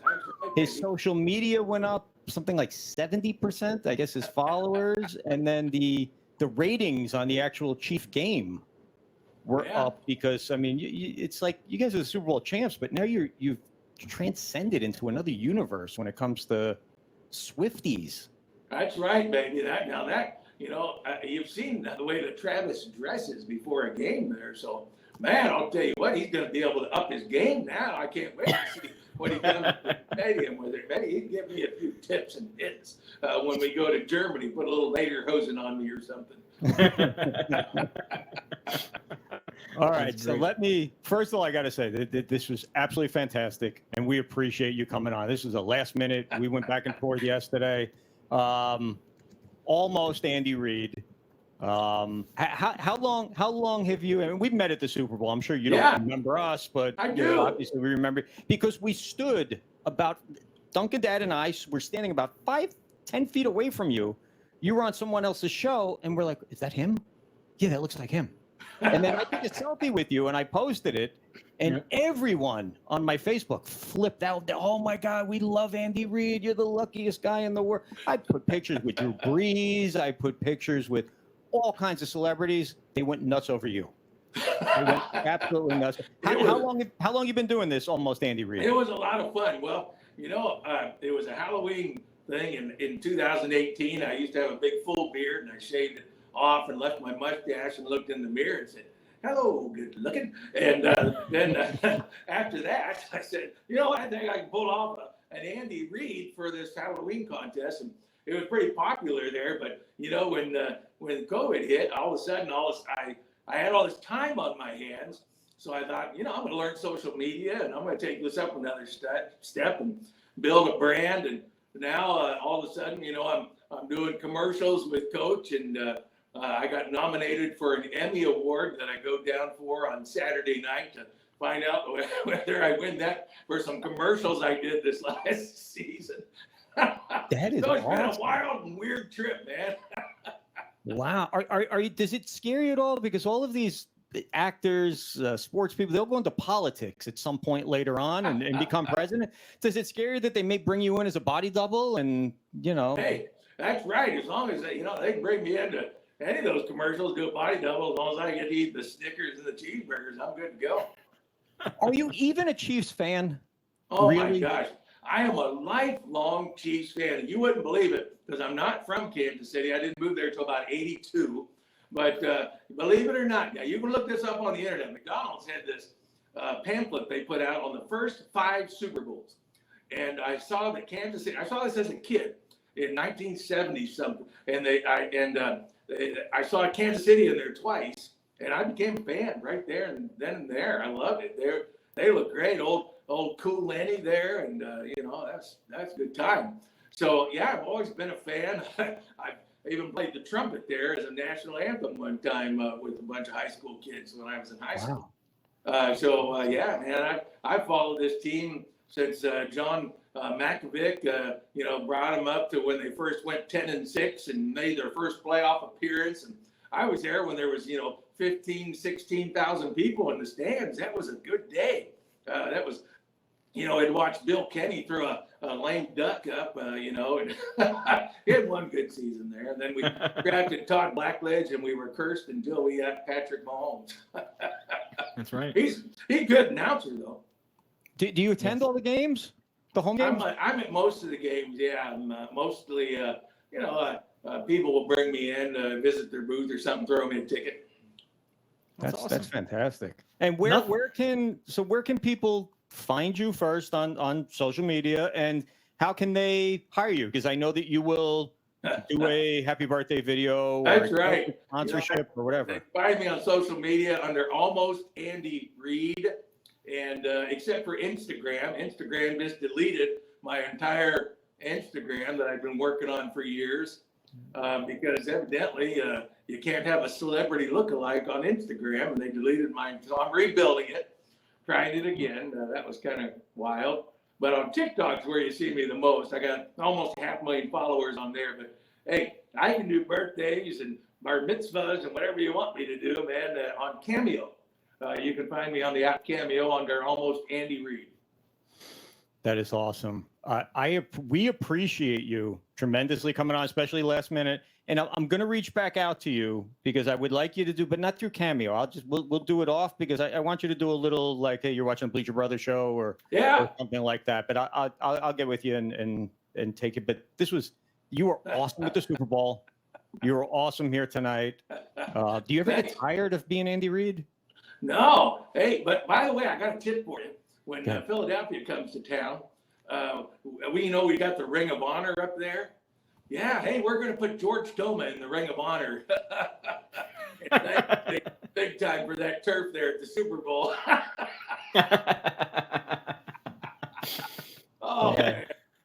Coach, man. Fantastic. Thank you so much. Thanks, Coach. You bet, guys. Take care. All right. Have a great night. Time's yours. Time's yours. That was almost the greatest segment that we ever had on the show. I mean, I wasn't able to look at the chat and talk to Coach at the same time. But did you? What are the thoughts here? Are we digging? Did we almost dig that or no? Everybody was all about the Coach. Just taking him in the moment, listening to his repertoire, his rundown of Taylor and Travis. I love the fact that he's a lifelong Chiefs fan too. That makes it all so much better. You know what I mean? Like you just because you get people sometimes who fall into this profession and they kind of fake it, right? There's like the Elvis impersonators. People want to be like Michael Jackson. People dressing up like Madonna and Cher. But like being a sports fan of the team, then getting to be the coach, represent the coach. I mean, I don't know. The guy's amazing. Mike, we you seriously were right there with me. Yeah, we literally thought it was him. We were like looking at his ring. Remember? We're like, look at his ring. He's got the ring on. He's got the ring. But we said, well, why isn't there a crowd of people around him? Yeah, like an entourage. And then we accidentally walking through Radio Row discovered him. A couple selfies with him. And then we went over and told Tony and Robin. Yes. And then, of course, we got zero credit for it. And, they discovered him and brought him on. And he was absolutely fantastic on Tony's show. Absolutely. But it was our luck that discovered him. He came in, and I remember he was by, like, the Tik Tok booth. And, like, all of a sudden, there's, like, this murmuring starting around the Tik Tok booth, and like people are kind of going over, kind of doing a head check, like, is that really Coach? Because Mrs. Kelce was there the same day, so we started like, oh, wait a minute, is this like maybe the Chiefs are kind of like passing through, doing their thing? Maybe Coach has a spot on, one of these other outlets, and man, it was very fortuitous to bump into him that day, and you said he's as advertised, that guy, man. And he always loves on. It. He's always on. Even in my communications with him, and again, this show, guys, I choose my words wisely. I put a lot into this week's show. There was a lot. Dunkin' Dad will tell you. Anyone else, Play Action will tell you. Uncle Rico, anyone, Luch, anyone associated with the show know that, we started planning next week's show last week. And there's outlines. We go back and forth. And LeJohntay was an obstacle that we thought we overcame, and we didn't. And then there was someone else that was going to come on and talk boxing and would have been absolutely epic, and kind of agreed, but then didn't agree, but then got wishy-washy, and then wants to let me know at the last minute. And then there was somebody else who tells me, yeah, I'll let you know right before the show. I'm like, that's not how this works. This is not a hobby. It's not a hobby. We are literally building a gigantic audience and a media network and a following. We don't plan this stuff when the lights come on. So anyway, Andy Reid was sort of like, all right, well, what are we going to do here? We had plan A, plan B, plan C. Obviously, we had to go to plan B tonight. But I reached out to this guy yesterday on TikTok and Twitter and Facebook, and he replied. But even his replies, he's in character and he's on. That's fantastic. Yeah, no, he's a great guy, man. I appreciate the guy coming on, man. He's really good. I will forever remember that moment of awe, thinking it was him for the first time, and then almost having a real picture of Coach Reid, and everything afterwards has just been a joy. Like, it really has been a joy talking to this guy and working with this guy. He's on it. When I posted the picture of me and him on Facebook, so I posted him and I posted me and Drew Brees. Yep. And of course, people like both, but people went bananas over Andy Reid. They're all over the coach, man. Time's yours. Time's yours, man. Time's yours. All right, so let's roll on. We got some. So, guys, if you have some NFL takes coming up this weekend, some games that you want to talk about, give your picks on, give your feedback. It can be NCAA, it can be college or basketball. College or NFL, it does not make a difference. But the Dunkin dad and I have broken off 3 games each that we're going to kind of give you our take on and handicap and lock these picks in. We don't have a Coverlicious show like some other people. So, Coverlicious. But anyway, Coverlicious. Mike, let's start here. What games do you? I keep calling you Mike for some reason. I don't understand why, Dunkin' Dad. I'll change my alias next week. It'll be something different. I'll just go into hiding. My bio reflects something like that. So I'm just calling you a different name every week, and then people have no idea what your name is, and the Dunkin' Dad will stick. But again, what do you got? What are you looking forward to? What do you got this week? The first game that I'm going to go to is, we touched on this earlier, Broncos at the Bears. Broncos are favorites. I don't know how. I know how because the Bears are just horrendous. There's so much internal strife and turmoil going on in both of these teams. You know what's going to happen? What's going to happen is that Justin Fields, they're just going to cut him loose, and he's going to go off for like 185 yards rushing, 2 rushing touchdowns. He's going to throw another one. The Bears are going to wind up beating the Broncos like 28-21. They're going to cover. Everybody's going to walk away. No one's going to know how they did it. No one's going to really want to care how they did it.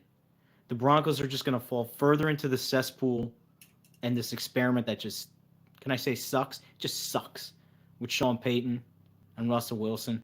And the Bears, they'll get a little glimmer of hope in this colossal poop show that's going on with their coaching staff right now. I mean, they have to, right? They paid the kid money. They're going to have to just be like, just take the ball and do what you want to do. Just try not to get hurt. But it is a train wreck of a game with a train wreck of teams coming head on at each other. And I just want to be there to just see it all play out. I just want to see it all play out, man. I read today somewhere, I think it was actually on Twitter, I think it was the Bleacher Brothers Twitter, that sources that we have said that Sean Payton, famous for Bountygate, actually put a bounty out this week on a quarterback. No. Yeah. On Fields? No. He put his own guy. Yeah. Put a bounty out on Russell. But he's done that before, though. He put a bounty on his own guy before. Listen. Sean Payton's in over his head. He's in over his head. He's in way over his head. But they gave away the farm. Here's the thing. They gave up so much to get Sean Payton that Russell Wilson will be sent packing before they get rid of Sean Payton. Well, yeah, because he was a mess before they look. I had, so that was my local game. Obviously, I got the ticket, but I was too lazy to go to YouTube TV. So it was on, but I was working. I was working on the website. I was doing some stuff. I looked up and I saw them run up the score. So I said, let me watch this mess for a minute. I saw Miami score 2 touchdowns when the game was out of hand, and they were not trying to score any more touchdowns. That is how bad Denver's defense was. Yeah. I saw receivers saying, like, tackle me. Somebody tackle me. Wait a minute. Let me stand here for a minute. Let me salute the flag. Let me tie my shoe. Mm-hmm. And nobody comes to tackle. All right, I got to run in. I got to run it into the end zone. So you got the Bears. Yes. And you got the Broncos here in game one. What's your I'm gonna take the Bears. I think the Bears are just gonna let Fields do his thing. They're gonna. I mean, at this point, they have nothing to lose. The Bears need a win. Like both teams need a win, but the Bears, they need that first win more than the Broncos. Like like I said, the Broncos. It's just, it's that I'm fine sitting at the table drinking the cup of coffee, dog with a hat, everything's on fire. That's the Broncos. They're just like we know it's like that. It's not getting better anytime soon. It's going to be fun because I'll actually be in Denver the weekend that the Jets come to town. Really thinking about going to this game. I mean, it could be like part 2 of this. No, I'm going to bet on that game right now. I'm going to pull up my bookie. I'm going to bet a 0-0 tie. It's just horrible. Like, we've seen bad teams in the NFL before. Like, there's been stretches where there's been, like, futility, right? But this right now is just, like, it's like they don't even, I'm not saying they don't care because I don't want to step on a professional player because I'm not out there and putting the work in, blah, blah, blah. But the pictures don't lie.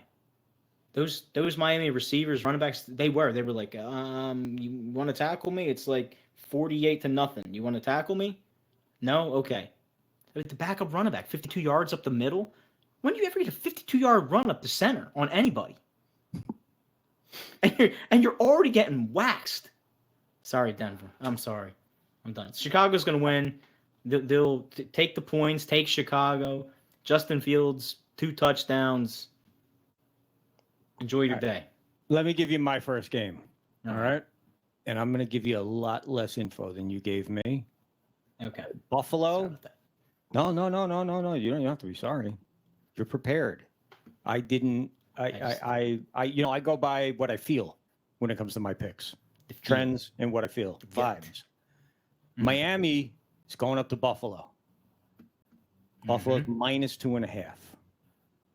All right. So Miami fans have never been more fins up than they are right now.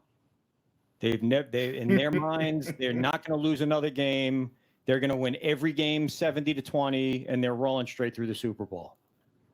Here's the deal, though. If you step back and really look at this objectively, they only beat the Chargers because the Chargers didn't know how to work with the clock at the end of the game.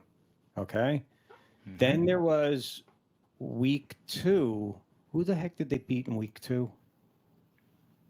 But again, was it New England? Yep, the Patriots. Yeah, okay. And in New England, there was something. I don't remember the specifics, but they got lucky to get that victory. Yep, and now week 3, you played a peewee football team. And you're 3-0 and you scored 70 points. You're going to go into Buffalo, Miami fans, and you're going to get smacked around. I wouldn't be, it's a 2.5 spread. I wouldn't be surprised if Buffalo wins by 10, maybe even 14. I'm giving you Buffalo as my first pick. Okay, what do you got as your second game?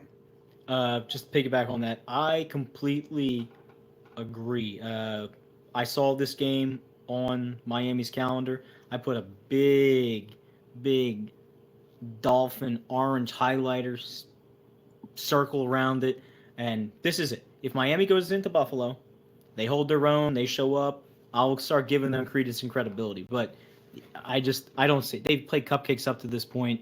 Teams that don't know how to play defense, aside from New England, teams that don't know how to manage the clock. Listen, Buffalo they have to win. Not saying they have to win, but like the Buffalo really needs to win. They need to keep this momentum going. Yeah, they get their mulligan in week 1. They got their mulligan. So let's go. Let's dust off, put away the Stephon Diggs BS in the locker room and Josh Allen. Just play the game. You got talent, play the game. Your defense is good. My second game, Cincinnati Bengals versus the Tennessee Titans. Titans right now are favored by 1.5, of course. Joe Burrow, is he back? Is he not back? How's the ankle? How's not the ankle? Jamar Chase finally gets going last week, gets some catches underneath of him. Joe Mixon gets moving. maybe Cincinnati has a little bit of come-upness in them, a little bit of momentum going into this game. I think the 1.5 is really an insult to Cincinnati. I know Tennessee's got a halfway decent defense, but give me the Bengals. They'll cover the 1.5. I think they beat them by about 7. Cincy is going to open things up. Tyler Boyd really hasn't gotten involved a whole lot.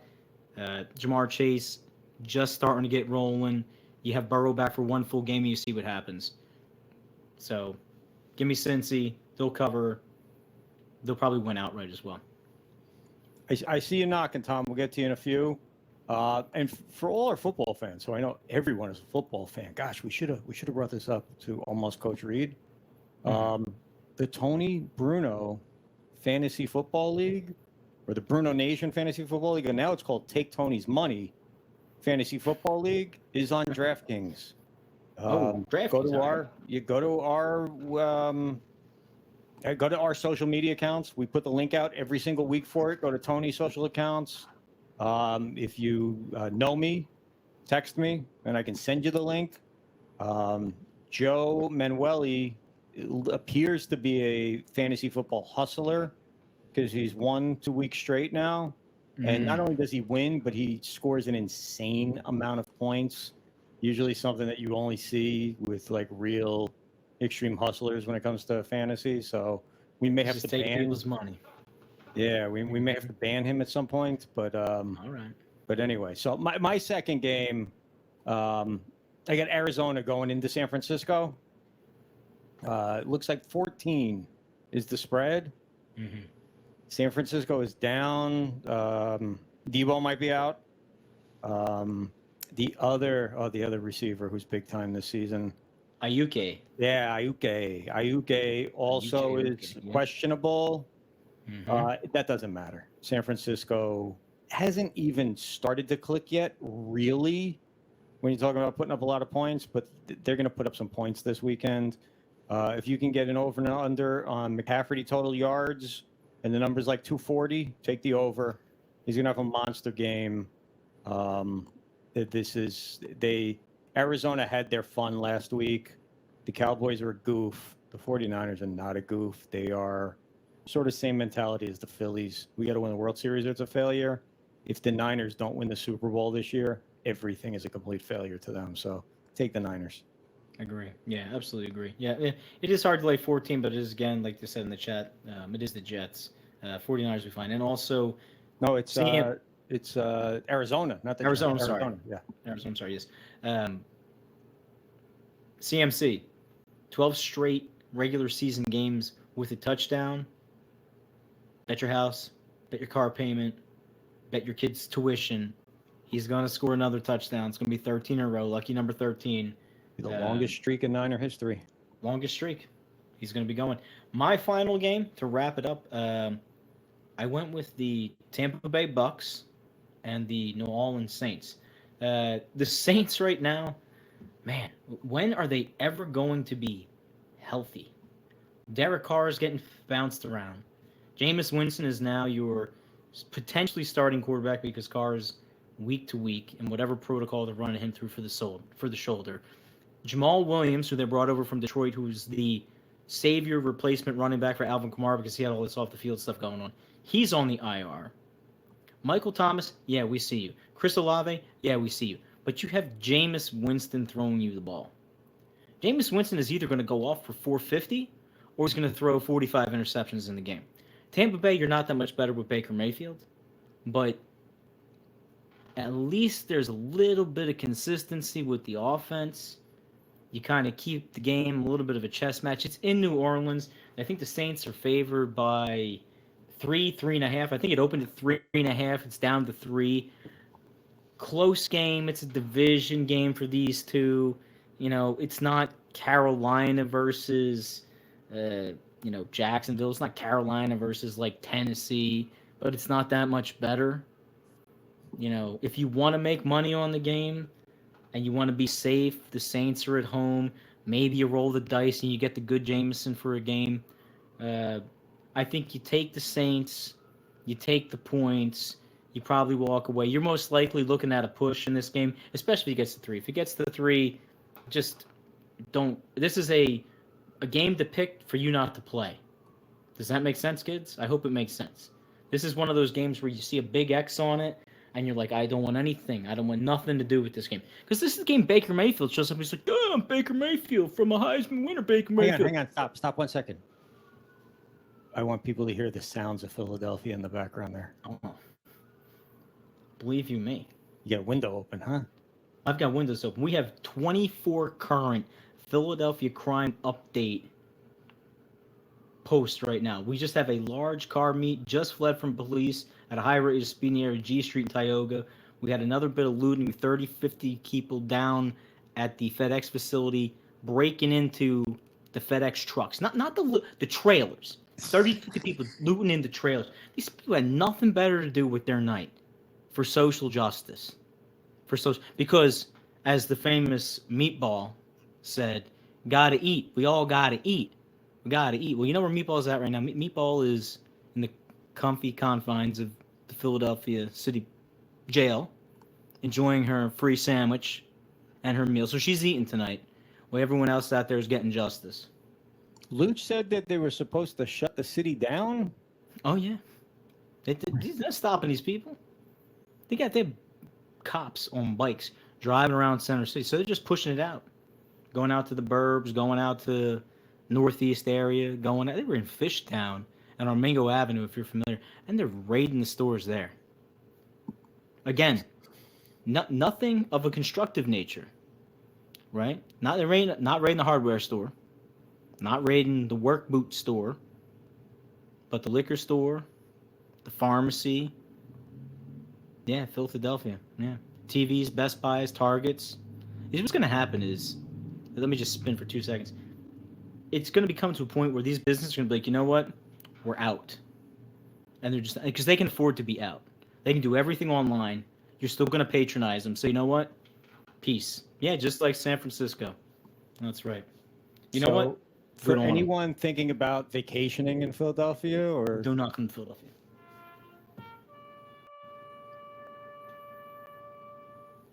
It was a great city. Not now. All right, can I go to my last game? Birthplace of freedom. My last game is total chaos also. I looked at the line here, and I cannot believe why the line is only 9.5 points. Kansas City is going into the Jets. Now, I get that the Jets have a potential all-time defense, but no one on this team is in sync right now. No one is happy right now. There is such an uprising over Zach Wilson, this coach. What's his name? Seta, whatever the hell his name is. He's got to go because all he does is apologize for Saleh for how bad Zach Wilson is. And I saw Aaron Rodgers on McAfee. He said all the right things that you're supposed to say, but they got to get this guy out of there. And everyone on the team, apparently, from what I'm reading and what I'm hearing, is PO'd that Zach Wilson is there on the center, and they haven't done anything else. Now, I know they brought who they bring in? They brought somebody in today as a quarterback. They just signed him today. Simeon, right? Simeon. Yeah, okay. Simeon, yep. So Trevor Simeon. I'm sorry, Trevor Simeon. Yep. So who is a fantastic number 2 quarterback and well-traveled and has a lot of successful number 2 quarterback miles on him. But I guess anything is an upgrade at this point over Aaron Rodgers. I mean, the Jets really remind me of the San Francisco 49ers in the NFC Championship game last year. They're playing without a quarterback. And at some point, and if you remember that game, the game stayed close for the first 2.5 quarters, 3 quarters. Yep. And then San Francisco's defense just could not handle being on the field anymore.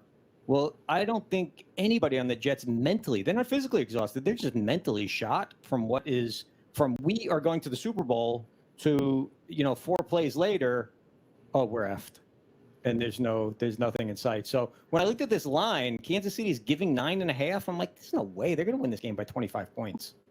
So that's my lock. Take Kansas City going into New York with the Swifties and just wiping the Jets off the map. And then Mr. Say Hey or whatever the heck his name is will come out and apologize for how it's not really old Zachy boys. Zach Morris would be a better choice at quarterback at this point. Or AC Slater would actually AC probably Slater be a really better, good. yeah. He'd probably be as good as Aaron Rodgers. Even Screech would be a good quarterback, and I think he's dead, isn't he? Yeah, Dustin Diamond passed away. God rest his soul. Yeah, well, yeah, enough for Screech. Enough for Screech. So those are my three. I'm gonna hit the button here on Tom because he started knocking a long time ago. So anybody, if you got any NFL, if you got anything you want to look, we're taking callers like a radio show right now. If you want to, we're gonna wrap the show like this. You want to come on and what's on your mind? Whoa, what is that going guy on, Fieri? man? Turn your volume down, buddy. You get a volume on your microphone? You can do that. Yes, I You're can. coming in hot. Coming in hot. How's that better? Sounds about the same. Oh, my input. Anyway, There we go. there you go. Yeah. So what do you Okay. got? Oh, Giants, Seattle. Seattle's going. I mean, Seattle's not all that great this year, but they're still going to destroy them. I mean, Giants are done this year. Look at their schedule. I mean, the only chance that they have of winning a game is against the Jets on October 29th. Pretty much that's it. Look who they play. Yeah. I mean, they got the Dolphins, they got the Seahawks, they got the Bills. I mean, Commanders, maybe.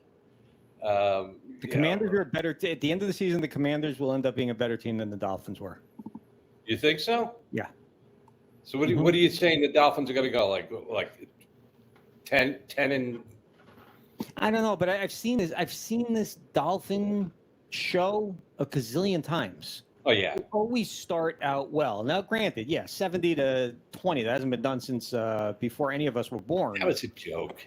But the Dolphins consistently are good, and everybody gets all hyped up, and then they fall apart, and that's what's going to happen with them again. Yeah. Tua gets hurt, they're done. But the Jets, I think Aaron Rodgers, they should put a nice, big cast on his leg, and he should still play because he'd be better than Zach Wilson even in a cast. Yeah, you would be better than Zach Wilson. Hell yeah. This is a PG-13 show. Now, none of your clips will make it past this live spot right here because of your apron. What does your apron say? Well, this shit's going to be delicious. That's one of the words that we can't say. Oh, okay. Hang on. I'll take it off. No, what do you got? Oh, my goodness. How's that? Got my Bleacher Brothers on. Hey, I mean, my picks for the week is Seahawks over the Giants by 12. Okay. All right. I think the Raiders-Chargers game, I think that's going to be a toss-up, only because the Chargers always have trouble with the Raiders. Always. Yeah, and they have no Jimmy G this week, the Raiders. Yeah, but still, it's the Chargers. Their defense is not all that great. I think the only thing they got really going for them is Eckler, and Eckler might be out, right? I think Eckler is still injured. What the hell's like? Who's the wide receiver? The game is in LA though. Yeah, but here's the thing. There's going to be more Raider fans there than Charger fans. Well, even when they played in San Diego, fans. Even when they played in San Diego, if you wanted to buy a Raider Chargers ticket, you had to buy a 3-game package because they didn't want all the Raiders fans to show up. But it didn't matter; they still showed up. There will be more Raider fans at that game than Charger fans, guaranteed. And I think Chargers are going to lose. And then Dolphins Bills. I found myself rooting for the Raiders on Sunday Night Football. I put it on. It was the third quarter, I think, when I put the game on. Mm-hmm. I don't know. I was just pulling for them, and man, did they again? You talk about both teams botched that because the Raiders scored late because Pittsburgh kept getting penalized. they literally just marched down the field on Pittsburgh Right, penalties, on and penalty. then they went for a field goal with like 3 minutes left in the game, down by 8, hoping that they would get the ball back. That seems completely ridiculous to me. You take a shot at the end zone, Yeah. and if you score, the game is tied. If you don't score, then you pin them down deep. Yep. It was like the 10-yard line or some nonsense like that. It was crazy. They were in the red zone, I believe, or they might have got backed up via penalty. But again, some of the coaching decisions make you wonder about sports betting Yeah. and what the heck is going on here. Yeah, I think some of the coaching decisions over the past couple of weeks have been horrible. And my last pick, I know you want to chime in. Let me give me like my last pick is Bills Dolphins. Mm-hmm. I am definitely. I think Bills are going to take them, but I don't think they're going to take them by much. I think it's going to be like a 3 or a 6 point game. Okay. I think that Dolphins are going to give them a game, but Bills is just. I think All right, gotcha. And now you're cooking mid October, getting ready to premiere. October. Adios, everybody. Awesome, cool. Thank you. Yeah. What were we gonna say, Steve? That's you, Oh. John. I'm talking to you. Yeah.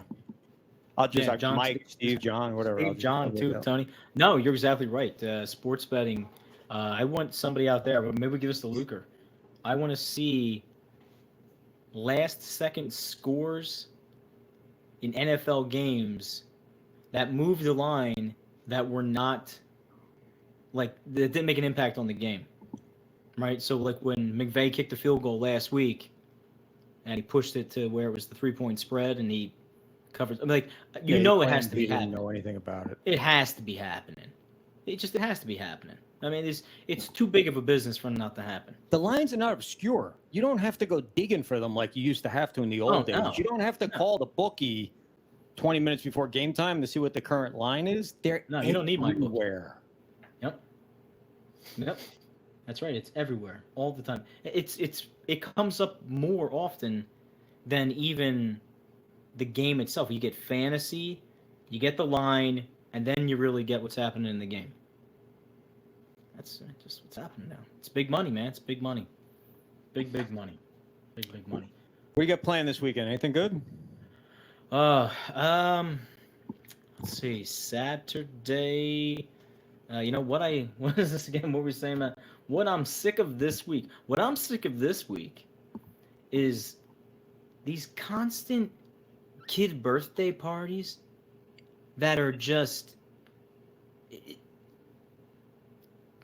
they move them all the time. You lock in supposed to be last weekend, somebody gets sick, somebody got to move to this weekend, tying up weekends, picking kids up, and they make them the most inopportune times. It's like 10:30 to like 1:30. Like, really? It's like, really? I mean, come on, man. Just pick a time. And then there's individuals who I got the invitation the other day for one because, and it's like, blah, blah, blah, Sunday. And I'm like, whoa. Wait a minute. You have no one in your life that watches football? You're really going to do this to a lot of individuals in this area in particular on a Sunday? Come on, man. Come on. Like, we got people that plan their weddings around the Eagles schedule and the Phillies schedule so they don't overlap. I mean, this is, come on. You got to, know where you're at, man. Know where you're at. But those Haddonfield moms, they don't get it. They don't get it. The Voorhees mom, Haddonfield mom, they don't care. I mean, I love it to death. The kid's going to have a great time. We're going to the gravity vault, be climbing and rappelling and all this kind of stuff, and she'll be up there doing her thing. I'll be down at the bottom, scrolling college football, drinking a coffee. I signed off on the waiver. This waiver, short of God himself or herself intervening, there's no way you could sue these people for something that happened. They even have a little health advisory thing you sign off and we know that people could be sick, but it's not our fault that they could be sick, even though our people are here, they could be at work and they're sick. We're still not responsible if they're sick. So if you get sick and have a disability or die or blah, blah, blah, blah, blah, I'm just going to stand outside. She could just watch through the window I'll get a rope. I'll pull her up and down a pulley in the tree. She can wave to her friends. They eat cake and pizza afterwards. You know, like, come on, man. Good Lord. Gotta cover your. You gotta cover your ass, man. You gotta cover your ass. There's a small disclaimer on this show too. You probably didn't see it, but in the very beginning, I just made the print like this big. Right. But it says that anything that ever happens to you for the rest of your life after watching this show is in no way our fault at all. Exactly. And the views and opinions of any of the guests and hosts are strictly those of the guests and hosts, and do not reflect the other guests or the other hosts or the Bleacher Brothers in any way, shape, or form. That's right. So, you're on your own. All right, so you can be seen not only at rock climbing birthday parties this weekend, but you'll be on the last call on Friday night after the Tony Bruno show Yes, sir. with the Penguin AZ, who is, I don't want to spoil his surprise. but Spoil boy, his surprise. is he stepping his game up? That's all I'm going to say. You play action real. Yes, sir. And I'm assuming revolving guests will come in and out during the show. We have revolving guests, a cast of characters, and who knows? Maybe at that point we'll have an engagement to talk about. Swift and Kelce seems to be moving fast in that kind of direction. She seems to move quickly in her relationship, so maybe that'll be the big talk of the town. She's going to need to put a new album out at some point, and that means she'll have to break up with him. I had a couple song ideas and an album title as soon as this came out. I was going to use Illegal Man Downfield for one of the songs. Someone said Touchback should be another song, but I think the album should be called Incidental Contact, because I think as fast as this is going to go, it's going to drop off, and she can make her whole little thing about it. They'll play on the football words. Just you heard that here first. Copyrighted from Bleacher Brothers. Look, point blank, I'm putting you on the spot. Do you find her attractive? Because I don't in any way, shape, or form find her. She looks like olive oil from Popeye to me. I mean, when I think of these pop stars, you think of like Britney, not Britney now. Oh my God, did you see her dancing with knives? She put out all they talk about is Britney has this obsession with knives. And now one of her crazy dance videos that she puts out, she's dancing with freaking knives. Maybe with knives for Benihana. I don't know. But you think of hot Britney, hot Christina Aguilera, hot J-Lo, hot Shakira, hot...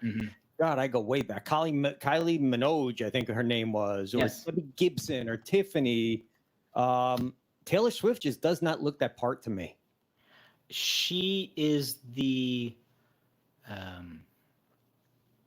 don't say she's the total package, but she... I don't know. Like there's a audience sound off. Taylor Swift, yes or no? Just type it in the box. There's something about her. Yeah, but if you would line her up against other people with different physical attributes, no, I don't think someone goes to her and says, "Oh, this is the most stunning person in the room" or whatever. But she's got something going on. I mean, she's the biggest pop star in the world. Probably, like you said, probably the most famous woman in the world right now. She is. I mean, she's making bank. She's big. She's bigger than Oprah. She's bigger than Oprah. Not physically. No, but bigger.